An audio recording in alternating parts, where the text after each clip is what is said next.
Nursing విద్యార్థిని కారుణ్య మరణం ఇంకా మిస్టరీగానే కొనసాగుతుంది. ఇటీవల భద్రాచలంలో నర్సింగ్ విద్యార్థిని మృతి చెందింది. మారుతి నర్సింగ్ కాలేజీలో విద్యార్థిని పగిడిపల్లి కారుణ్య మృతిపై అనుమానాలు వ్యక్తమవుతున్నాయి. ఇటు ఆర్టీవీ దగ్గర కారుణ్య ఎఫ్ఐఆర్ కాపీ ఉంది. తండ్రి ఫిర్యాదు మేరకు సెక్షన్ 174 కింద కేసు నమోదు చేశారు. కాలేజీ ఓనర్ కొడుకుపై కారుణ్య తల్లి అనుమానాలు వ్యక్తం చేస్తుంది. అతడి లైంగికంగా వేధించి చంపేశాడని కారుణ్య తల్లి ఆరోపిస్తోంది.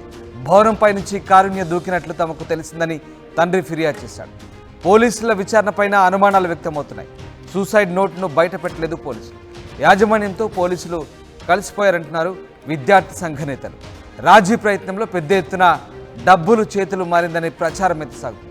మొత్తం మీద కారుణ్య మరణానికి సంబంధించి ఇంకా మిస్టరీ కొనసాగుతోంది.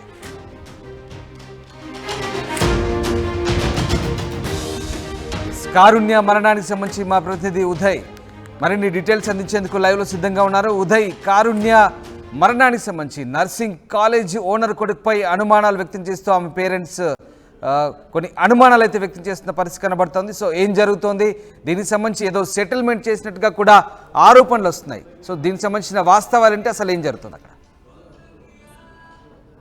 ఎస్ రామ్దాస్, ఈ నెల 23వ తేదీన గాయాల పాలై అనుమానాస్పద స్థితిలో చికిత్స పొందుతూ భద్రాచలం ప్రభుత్వ ఆసుపత్రిలో మరణించినటువంటి భద్రాచలం చెందినటువంటి మారుతి కళాశాల నర్సింగ్ మొదటి సంవత్సరం చదువుతున్నటువంటి విద్యార్థిని పగిడిపల్లి కారుణ్య మృతి ఇంకా మిస్టరీగానే మిగిలిపోయింది. ఈ కేసుపై సమగ్ర దర్యాప్తు చేస్తున్నామని అయితే గత కొద్దిసేపు క్రితం భద్రాచలం పోలీసులు కూడా ఒక వివరణ అయితే జారీ చేయడం జరిగింది. చాలా కీలకమైనటువంటి అంశాలు ప్రస్తుతం ఆర్టీవీ నిఘా బృందానికి కూడా చిక్కాయి. అందులో ప్రధానంగా కేసుకు సంబంధించినటువంటి ఎఫ్ఐఆర్ కాపీతో పాటు ఒకవైపు తల్లి రాసినటువంటి ఒక ఫిర్యాదు పోలీసులను ఉద్దేశించి పోలీసులకు లేఖ రాస్తూ ఫిర్యాదు చేస్తున్నటువంటి ఒక లిఖితపూర్వకమైనటువంటి ఆధారం కూడా ఆర్టీవీ నిఘా బృందానికి చిక్కింది. అదేవిధంగా తండ్రి రాసినటువంటి ఫిర్యాదు కూడా ప్రస్తుతం ఆర్టీవీకి చిక్కింది. సో ఈ ఆధారాలన్నింటి కూడా మనం ఆర్టీవీ స్క్రీన్ పై చాలా ఎక్స్క్లూజివ్ గా చూడొచ్చు. అయితే చాలా పొంతన లేనటువంటి ఫిర్యాదులు చాలా స్పష్టంగా కనిపిస్తున్నాయి. ఈ కేసు తప్పుదోవ పట్టించేందుకు, నిర్వీర్యం చేసేందుకు చాలా పెద్ద ఎత్తున కొంతమంది బయట వ్యక్తులు కూడా పెద్ద ఎత్తున లాబింగ్ చేస్తున్నట్టు తాజాగా సమాచారం అయితే ఉంటుంది. అదే విషయం అక్కడ భద్రాచలం లోకల్ గా కూడా ప్రచారం అయితే జరుగుతుంది. ప్రధానంగా తల్లి కారుణ్య తల్లి పగిడిపల్లి సునీత ఇచ్చినటువంటి రాసినటువంటి ఫిర్యాదులు మనం స్పష్టంగా చూడొచ్చు. అందులో చాలా స్పష్టంగా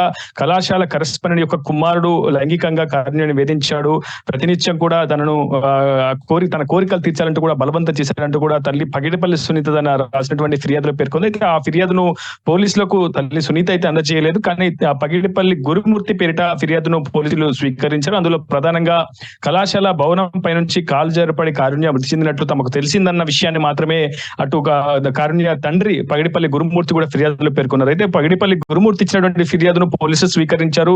సెక్షన్ 174 సిఆర్పిసి అంటే సస్పీషియస్ డెత్ కింద పోలీసులు కేసును రిజిస్టర్ చేసి సమగ్ర దర్యాప్తు చేస్తున్నారు. ఈ కేసుకు సంబంధించినటువంటి పలువురు సాక్షులను కూడా ఇప్పటికే పోలీసులు విచారణ జరిపించారు. ఆ కేసులో అత్యంత కీలకమైనటువంటి కొన్ని కీలక డాక్యుమెంట్స్ కూడా పోలీసులు స్వాధీనం చేసుకున్నారు. ఒకటి కారుణ్య రాసినటువంటి మరణ వాంగ్మూల లేఖను కూడా పోలీసులు స్వాధీనం చేసుకున్నారు. సీసీ ఫుటేజ్ కూడా స్వాధీనం చేసుకున్నారు. ఇవి చాలా కేసు విషయంలో చాలా కీలకంగా ఈ ఆధారాలు భావించాల్సి ఉంటుంది. సో ఈ కేసుకు సంబంధించినటువంటి ఆధారాలను కూడా ప్రస్తుతం పోలీసుల స్వాధీనంలో ఉన్నారు. పోలీసులు కూడా కళాశాల విద్యార్థులు కావచ్చు, బయట వ్యక్తులు కావచ్చు, ప్రజలు ఎవరికైనా కారుణ్య మృతికి సంబంధించినటువంటి ఆధారాలు ఏమైనా ఉంటే ఖచ్చితంగా తమకు సబ్మిట్ చేయాలి. ఖచ్చితంగా తమకు ఈ కేసు విషయంలో సహకరించడం కూడా పోలీసులు కోరుతున్నారు. ఖచ్చితంగా ఈ విషయంలో దుష్ప్రచారం చేయకూడదు, ఒకవైపు ప్రజా భద్రతకు భంగం కలిగించేలా ఎవరు వ్యవహరించకూడదు కూడా పోలీసులు హెచ్చరిక జారీ చేస్తున్నారు. కానీ అసలు ఈ కేసుకు సంబంధించినటువంటి అంశాలను పోలీసులు ఒక మీడియా వివరణ కానీ మీడియా ముందుకు వచ్చి కానీ ఎవరు చెప్పలేని పరిస్థితి నెలకొంది. అసలు కారుణ్య రాసినటువంటి మరణ వాంగ్మూల లేఖలో పోలీసులు బయట పెట్టలేదంటూ ఆరోపణ వస్తున్నాయి. అలాగే యాజమాన్యంతో కుమ్మక్కయ్యారంటూ కూడా విద్యార్థి సంఘ నేతలు ఆరోపిస్తున్నారు. సో ఏం జరుగుతుంది?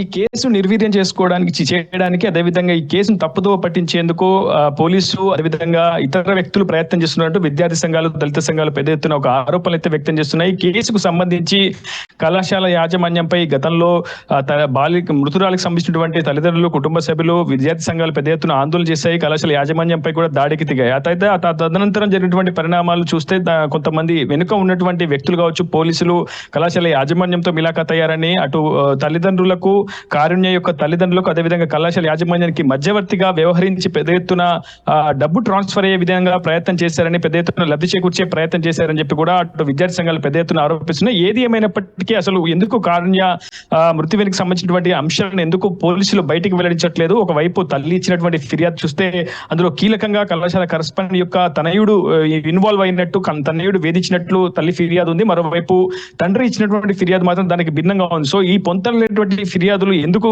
తల్లిదండ్రులు రాయాల్సి వచ్చింది? ఎందుకు ఈ అంశంలో పోలీసులు కేవలం పగిడిపల్లి గురుమూర్తి ఇచ్చినటువంటి ఫిర్యాదును మాత్రమే స్వీకరించారు, తల్లి ఇచ్చినటువంటి ఫిర్యాదును వాళ్ళు తిరస్కరించారా? ఎందుకు ఆ ఫిర్యాదును స్వీకరించలేదు, లేకపోతే తల్లి ఆ ఫిర్యాదును పోలీసులకు అందించలేదు? ఇలాంటి అనేక అంశాలు, అనేక అనుమానాలు ప్రస్తుతం కారుణ్య మృతిపై అయితే వ్యక్తమవుతున్నటువంటి పరిస్థితి కనిపిస్తుంది. ఇప్పటికీ కూడా విద్యార్థి సంఘాలు ఈ అంశాన్ని చాలా సీరియస్ గా తీసుకుంటూనే ఉన్నాయి. ఒకవైపు పోలీసులు, ఎందుకంటే భద్రాచలం ఏఎస్పీ పరితోష్ పంకజ్ చాలా స్ట్రిక్ట్ ఆఫీసర్ గా ఉంటారు, ఆయనకు మంచి పేరు ఉంది. సో ఖచ్చితంగా ఆయన సమగ్ర దర్యాప్తు చెప్తామని, ఈ కేసు విషయంలో దోషులను తేలుస్తామని చెప్పి 24 గంటల సమయం ఇస్తే, ఫిర్యాదు ఇస్తే ఖచ్చితంగా దోషులను తేలుస్తామని చెప్పి కూడా గతంలో ప్రకటించారు. కానీ దానికి అనుగుణంగా క్షేత్రస్థాయిలో విచారణ జరుగుతుందా లేదా అన్న ఒక అనుమానాలు వ్యక్తమవుతున్నాయి. ఒక ప్రశ్నార్థకమైనటువంటి పరిస్థితి ప్రస్తుతం కారుణ్య మృతిపై నెలకొని ఉంది. అసలు ఎవరు వేధించారు కారుణ్యని? కారుణ్య ఎందుకు వేధింపులకు గురైంది? అవి నిజంగా మానసిక వేధింపులా, శారీరక వేధింపులా, లేకపోతే లైంగిక వేధింపులా, లేదా కళాశాల విద్యార్థులు వేధించారా, లేదా పగిడిపల్లి కారుణ్య తల్లి సునీత ఫిర్యాదు ఇచ్చినటువంటి ఫిర్యాదులో పేర్కొన్నటువంటి అంశాల్లో భాగంగా కళాశాల కరస్పాండెంట్ తనయుడే వేధించారా అనేది మాత్రం పోలీసుల విచారణ తేటతెల్లమాల్సింది. కానీ ఇప్పటి వరకు పోలీసులు కేవలం ఒక వివరణ ఇచ్చి చేతులు దులుపుతున్నారు తప్ప దీనికి సంబంధించి ఒక క్షేత్రస్థాయిలో పూర్తి స్థాయి సమగ్ర దర్యాప్తుకు సంబంధించి కావచ్చు కేసు స్టేటస్ ని మాత్రం బయటకు వెళ్లించలేదు. ప్రస్తుతం ఒక ఎఫ్ఐఆర్ అయితే చేశారు 174 సిఆర్పిఎస్ కింద, సస్పీషియస్ డెత్ అంటూ కూడా పోలీసులు ఈ కేసుని టేకప్ చేశారు. పూర్తి స్థాయిలో అన్ని కోణాల్లో సమగ్ర దర్యాప్తు చేస్తున్నామని మాత్రం పోలీసులు చెప్తున్నారు. Thanks for the update Uday. ఇది మొత్తం మీద మారుతి నర్సింగ్ కళాశాల విద్యార్థిని పగిడిపల్లి కారుణ్య మృతిపై అనేక అనుమానాలు వెలువెత్తుతున్నాయి. ఆర్టీవీ దగ్గర కారుణ్య ఎఫ్ఐఆర్ కాపీ ఉంది. తండ్రి ఫిర్యాదు మేరకు సెక్షన్ 174 కింద పోలీసులు కేసు నమోదు చేశారు. కాలేజీ ఓనర్ కొడుకుపై కారుణ్య తల్లి అనుమానాలు వ్యక్తం చేస్తుంది. అతడే లైంగికంగా వేధించి చంపేశాడంటోంది. భవనంపై నుంచి కారుణ్య దూకినట్టు తమకు తెలిసిందంటూ తండ్రి ఫిర్యాదు ఇచ్చారు. ఇక పోలీసుల విచారణపైన కూడా పేరెంట్స్ అనుమానాలు వ్యక్తం చేస్తున్నారు. సూసైడ్ నోట్ను ఎందుకు బయట పెట్టలేదంటున్నారు పోలీసులు. ఇక యాజమాన్యంతో పోలీసులు కలిసిపోయారంటూ అటు విద్యార్థి సంఘ నేతలు కూడా ఆరోపిస్తున్నారు. రాజీ ప్రయత్నంలో పెద్ద ఎత్తున డబ్బులు చేతులు మారిందనే ప్రచారం అయితే సాగుతుంది. మొత్తం మీద కారుణ్య మరణానికి సంబంధించి ఇంకా మిస్టరీ అయితే కొనసాగుతుంది. దీనికి సంబంధించి సమగ్ర దర్యాప్తు చేయాలంటూ అటు ఆమె తల్లిదండ్రులు, విద్యార్థి సంఘాలు డిమాండ్ చేస్తాయి. కారుణ్య మృతి చెంది వారం దాకా అవుతున్నా ప్రభుత్వ యంత్రాంగం ఇప్పటివరకు ఎందుకు స్పందించలేదనేది స్పష్టత ఇవ్వాలి. కారుణ్య మృతి చెందే ముందు సూసైడ్ లెటర్ రాసిందని చెప్తున్నారు. ఆ సూసైడ్ లెటర్ని ఎందుకు బహిర్గతం చేయాలో స్పష్టత చేయాలి. అదేవిధంగా సీసీ కెమెరాలకు సంబంధించిన దాంట్లో ఎందుకు గోప్యంగా ఉంచుతున్నారు అన్నది కూడా స్పష్టత చేయాలి. ఈ 3 అంశాల మీద స్పష్టత చేసిన తర్వాతనే ప్రభుత్వం ముందుకు నడవాలని చెప్పేసి మేము విజ్ఞప్తి చేస్తున్నాం. కారుణ్య మృతిని డబ్బులకు ఎందుకు కొనాల్సి వచ్చిందన్నది కూడా స్పష్టత చేయాల్సిన అవసరం ఉన్నది. విద్యార్థుల చావులకు కారణమైనటువంటి సందర్భాలు అనేక చూసుకుంటూ వస్తున్నాం. గతంలో నాకు తెలిసి 15 ఏళ్ల క్రితం ఆయుష్ అనే విద్యార్థిని అదే అట్లాంటి కార్పొరేట్ లెవెల్లో ఉన్నటువంటి విద్యాసంస్థలు చనిపోయి ఇప్పటి కూడా మా మృతి విషయంలో ఎటువంటి స్పందన రాలేదు.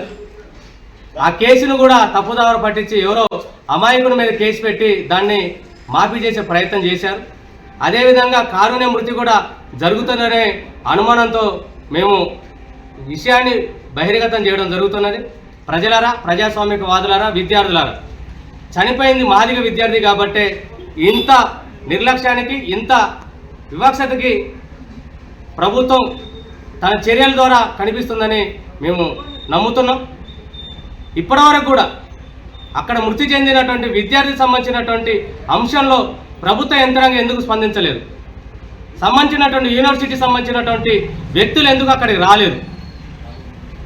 అక్కడ ఉన్నటువంటి కేసు విషయంలో యాజమాన్యం మాకు సంబంధం లేదని అంటాం. యాజమాన్యం సంబంధం లేకపోతే 25 లక్షల రూపాయలు తల్లిదండ్రులు మభ్యపెట్టి ఎందుకు ఇచ్చారు? వీటి మీద మాకు అనుమానాలు వస్తున్నాయి. దీన్ని నివృత్తి చేయాల్సింది పోలీస్ యంత్రాంగం. ఆ పోలీస్ యంత్రాంగం కూడా గోప్యంగా ఉంచడం వల్ల సమస్య పెరుగుతుంది తప్ప తగ్గే పరిస్థితి లేదు. ఎవరు అమాయకుల మీద కేసులు పెడితే మేము సహించాం. ఆ యాజమాన్యం మీద, ఆ యాజమాన్యం సంబంధించినటువంటి ఆ విషయం మీద స్పష్టంగా కేసులు వాళ్ళ మీద పెట్టాలని మేము డిమాండ్ చేస్తున్నాం. ఎందుకంటే నిర్లక్ష్యం చేసింది అక్కడ, నిర్లక్ష్యం కనిపించింది అక్కడ. వాళ్ళ తల్లిదండ్రులు కుటుంబం సంబంధించినటువంటి ధర్నాలు చేసింది అక్కడ. విద్యార్థి మృతికి కారణం అని చెప్పింది అక్కడ. కానీ ఎవరో అమాయకమైనటువంటి విద్యార్థులను అందులో ఉన్నారని చెప్పి ఆ లెటర్ను గోప్యంగా ఉంచుతారని చెప్పి చెప్పడం అనేది చాలా బాధాకర విషయం. ఆ విషయం జరిగినట్లే కారుణ్యకు జరిగితే మేము సహించేది ఉండదు. ఎందుకంటే చనిపోయింది మాదిగ విద్యార్థిని, చంపబడింది మాదిగ విద్యార్థిని. హత్యను ఆత్మహత్యగా చిత్రీకరించే కుట్రలో ఇక్కడ ఉన్నటువంటి బడ వ్యాపారస్తులు, పెట్టుబడిదారులు ఇక్కడ ఆ యాజమాన్యానికి సపోర్ట్ ఇస్తూ హత్యను తన డబ్బులతో కేసును పక్కదారి పట్టించే ప్రయత్నం చేస్తున్నారు. దీని మీద మాకు అనేక అనుమానాలు ఉన్నాయి. దీని మీద సిట్టింగ్ జడ్జితో విచారణ జరిపించాలా, సిబిఐని వేసి పూర్తి వివరాలను బయటపెట్టాలని చెప్పేసి ఎంఆర్పిఎస్గా మేము డిమాండ్ చేస్తున్నాం. ఆజాద్ పీడిఎస్యు తెలంగాణ రాష్ట్ర ప్రధాన కార్యదర్శి. భద్రాచలంలో 23వ తేదీన కారుణ్య అనేటువంటి విద్యార్థి మారుతి నర్సింగ్ కాలేజీలో చదువుతూ ఉంది. 23వ తేదీన అమ్మాయి హత్య జరిగింది. ఈ హత్యకు సంబంధించినటువంటి అనేక కారణాలు ఉన్నప్పటికీ కూడా దీన్ని పోలీసులు అలాగే అక్కడ ఉన్నటువంటి యాజమాన్యం ఆత్మహత్యగా చిత్రీకరించేటువంటి ప్రయత్నాలు చేస్తూ ఉన్నారు. ఇది సరైనటువంటిది కాదు అని చెప్పేసి పీడిఎస్యు తెలంగాణ రాష్ట్ర కమిటీగా తెలియజేస్తూ ఉన్నాం. ఎందుకోసం అనంటే 23వ తేదీన కారుణ్య హత్య జరిగిన తర్వాత అమ్మాయికి సంబంధించినటువంటి ఆత్మహత్య జరిగింది. దీనికి సంబంధించినటువంటి దానికోసము పూర్తి స్థాయిలో లేఖలు ఉన్నాయని చెప్పేసి వైరల్ చేశారు. తను లెటర్స్ రాసిందా, రాస్తే ఏం రాసింది అనేటువంటిది వెలువడించేటువంటి ప్రయత్నం చేసిరా అంటే ఎక్కడ కూడా చేయలేదు. అది చేయకపోగా అక్కడ జరిగినటువంటి ఉదంతాన్ని అక్కడ పేరెంట్స్ వచ్చిన తర్వాత వాళ్ళకు సంబంధించినటువంటి ఏవైతే ఆరోపణలు ఉన్నాయో పేరెంట్స్కి సంబంధించినటువంటి డౌట్స్, విద్యార్థి సంఘాలకు సంబంధించిన డౌట్స్ క్లారిఫై చేసేటువంటి క్రమంలో సీసీ కెమెరాలు ఏమైనా విడుదల చేశారా అని అంటే ఎక్కడ కూడా పూర్తి స్థాయిలో సీసీ కెమెరాలు విడుదల చేసినటువంటి పరిస్థితి లేదు. మీరు తప్పు చేయనటువంటి పరిస్థితి ఉంటే ఎందుకు సీసీ కెమెరాలు విడుదల చేయట్లేదని చెప్పేసి అక్కడ కళాశాల యాజమాన్యానికి మేము తెలియజేస్తూ ఉన్నాం, మేము సంబంధించిన ప్రశ్నిస్తూ ఉన్నాం.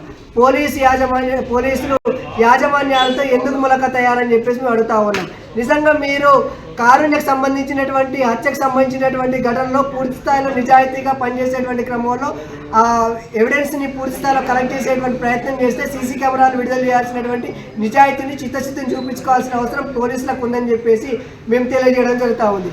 ఇదే తరుణంలో ఆ అమ్మాయికి సంబంధించినటువంటి ఘటనలో నిజాయితీగా ఉంటే అక్కడ సంబంధించిన యాజమాన్యం తల్లిదండ్రులకు మధ్యవర్తుల ద్వారా విద్యార్థి సంఘాలని అక్కడ సంబంధించినటువంటి ఆందోళనకారులని పక్కకు తప్పించి 25 లక్షలకు సెటిల్మెంట్ చేయడానికి గల కారణాలు ఏంటి? మీరు నిజాయితీగా ఇచ్చారా, లేకపోతే అమ్మాయి పైన మీరు ప్రేమతో ఇచ్చారా, తల్లిదండ్రులతో ప్రేమతో ఇచ్చారా, ఎందుకు ఇచ్చారు ఏంటి అనేటువంటి కారణాలు చెప్పాల్సినటువంటి అవసరం అక్కడ సంబంధించిన యాజమాన్యాల పైన ఉంది. రెండోది, ఇది మేము హత్య అనేటువంటిది పీడిఎస్గా మేము నిర్ధారిస్తూ ఉన్నాం. మేము నిష్పక్షపాతంగా నిజాయితీగా తెలియజేస్తూ ఉన్నాం. ఎందుకు తెలియజేస్తూ ఉన్నామనంటే ఈ మారుతి నర్సింగ్ కాలేజీలో 1 ఘటన 2 ఘటనలు జరగలేదు. ఇది 8వ ఘటన. గతంలో జరిగినటువంటి ఘటనలకు సంబంధించినటువంటి కూడా వాస్తవాలను ఎక్కడ కూడా వెల్లడించకుండా, వాస్తవాలు ఎక్కడ కూడా పొక్కకుండా, వాస్తవాలు ఎక్కడ కూడా బయటికి రాకుండా కప్పేసేటువంటి ప్రయత్నం చేశారు. వాటన్నిటిని కూడా కప్పేశారు. దీన్ని కూడా అదేవిధంగా యథాతథ ప్రధారాజగా గతంలో జరిగినటువంటి వాటిని ఇప్పుడు పునరావృతం చేసేటువంటి విధంగా దీన్ని కూడా నొక్కేసేటువంటి ప్రయత్నం చేస్తూ ఉన్నారు. ఇది సరైనటువంటిది కాదు అని చెప్పేసి నర్సింగ్ కాలేజ్ అనేటువంటిది దోపిడీకి నిలయంగా తయారైంది. దాంతోపాటుగా అక్కడ మెడికల్ మాఫియాకు అడ్డాగా తయారైంది. ఇక్కడ ఉన్నటువంటి అందరినీ కూడా మభ్యపెట్టి లోపరుచుకొని ఏదో విధంగా వాళ్ళు వశపరుచుకునేటువంటి ప్రయత్నాలు చేస్తూ ఉన్నారు. ఇది సరైనటువంటిది కాదు అని చెప్పేసి మేము తెలియజేయడం జరుగుతూ ఉంది. తక్షణమే కారుణ్యకు సంబంధించినటువంటిది హత్య పైన సిట్టింగ్ జడ్జి విచారణ జరిపి ఆ కళాశాల యాజమాన్యాలపైన ఈ హత్యకు కారణమైనటువంటి వారిపైన చర్యలు తీసుకోవాలని చెప్పేసి పీడిఎస్ తెలంగాణ రాష్ట్ర కమిటీకి డిమాండ్ చేస్తాం. National human rights council of India Andhra and Telangana advisory board మెంబర్ని. ఇప్పుడు ఇక్కడ నేను అడిగేది ఏంటంటే జిల్లా కలెక్టర్ గారిని, జిల్లా ఎస్పీ గారిని, జిల్లా వైద్యాధికారిని, ఎందుకంటే అనుసంధానమైన కాలేజ్ కాబట్టి ఇంత జరుగుతున్నా వారు ముందుకు వచ్చి స్పందించని వైనం మనం చూస్తున్నాం.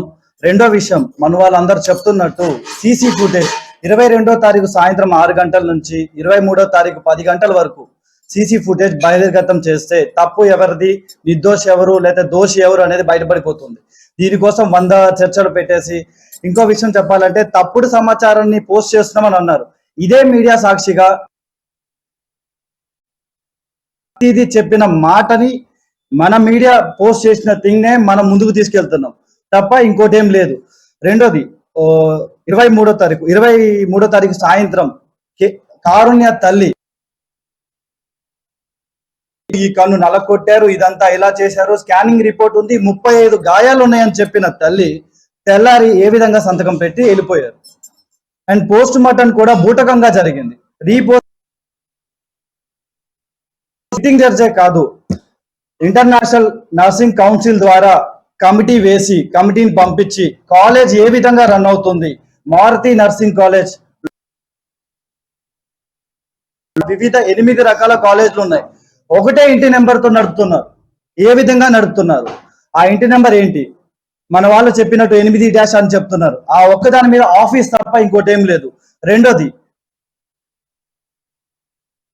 ఎగ్జాంపుల్ ఏంటంటే ఫీజు కడితే రసీదు, ఎక్కడికి వెళ్ళినా రసీదు ఇస్తారా ఇవ్వరా? మీరు గమనించాల్సిన విషయం ఏంటంటే చెప్పుల స్టాండ్ లో కూడా రసీదు ఇస్తారు 2 రూపాయలు కడితే. అడ్డగోలుగా నేను అదే కాలేజీలో చదువుకున్నాను. 2013 నుంచి 17 వరకు అక్కడే చదువుకున్నాను. 17 నుంచి 19 వరకు అక్కడే ప్రశ్నించాను. నోరు నొక్కేయాలని చూశారు, భయపెట్టాలని చూశారు, చాలా చేశారు. ఇక నేను బయటకు వచ్చేసి హ్యూమన్ రైట్స్ లోకి వచ్చాను. అలాగే మనం ద్వారా న్యాయ పోరాటం చేస్తాం. కొంతమంది వల్ల తప్పుడు దారిలోకి వెళ్ళిపోయి కొంచెం అది లాగ్ అయిపోయింది. కోవిడ్ రావడం వల్ల దీని గురించి ముందుగా పోరాటం చేయలేదు. ఛత్తీస్గఢ్ అమన్ అనే స్టూడెంట్ కూడా కాలేజ్ లోనే మరణించాడు. దాన్ని వెంటనే కాగితాలు తీసుకొచ్చేసి ఆయన డాక్టర్, 12 మంది డైరెక్టర్లు కూడా డాక్టర్లే. 12 మంది డాక్టర్లు ఉండి కూడా ఒక ప్రాణాన్ని కాపాడలేకపోయారా? కాకుండా 2012 నుంచి ఇప్పటి వరకు బొటాబొటిగా 10-12 ఇంటికి వెళ్ళిన, ఇవాళ సాయంత్రం ఇంటికి వెళ్ళిన విద్యార్థి తెల్లారి ఉరేసుకొని చనిపోయింది దుమ్ముగూడెం. ఏంటి, ఏ ఒక్క న్యూస్ రాలేదు, ఏ ఒక్క మీడియా రాలేదు, ఎవరి దగ్గరికి రానివ్వలేదు. సో దీని గురించి ఆలోచించి చనిపోయింది.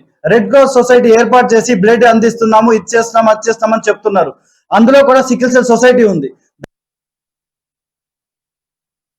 సో ఆయన వ్యవహరించుకుంటూ కూడా సికిల్ సెల్ పిల్లతో చనిపోవడం ఏంటి, దాని గురించి పూర్తి దర్యాప్తు చేయాలి.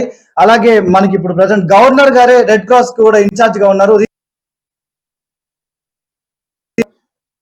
అలాగే ఈ కాంతారావు గారి గురించి, ఆ యాజమాన్యం గురించి, 12 మంది డైరెక్టర్ల గురించి, పేరెంట్ హాస్పిటల్